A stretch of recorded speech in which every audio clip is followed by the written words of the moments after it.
பொலிவுடன் மாலை நியூஸ்.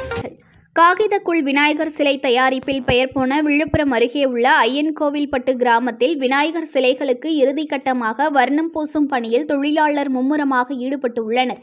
கடந்த ஆண்டினை விட இந்த ஆண்டு உபபொருட்களின் விலை உயர்வால் விநாயகர் சிலை விலையேற்றப்பட்டுள்ளதாக சிலை தயாரிப்பாளர்கள் தெரிவித்துள்ளனர்.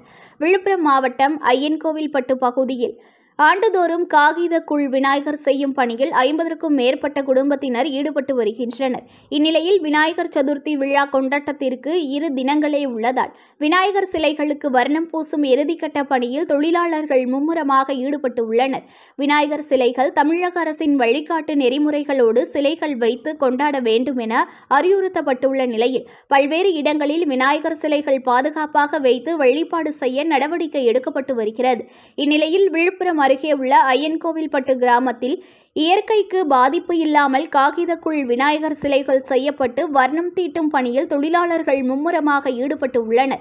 விநாயகர் சதுர்த்தி விழாவிற்காக செய்யப்படும் விநாயகர் சிலைகளுக்கான மூலப்பொருட்களின் விலை ஏற்றம் அடைந்துள்ளதால் விநாயகர் சிலைகள் இந்த ஆண்டு 2000 அதிகரித்து உள்ளதாக விநாயகர் சிலை தயாரிப்பாளர்கள் தெரிவித்துள்ளனர். திருவண்ணாமலை, புதுச்சேரி, செங்கல்பட்டு போன்ற பல்வேறு பகுதிகளிலிருந்து அதிகளவு ஆர்டர்கள் வந்துள்ளதாக சிலை தயாரிப்பாளர்கள் தெரிவிக்கின்றனர்.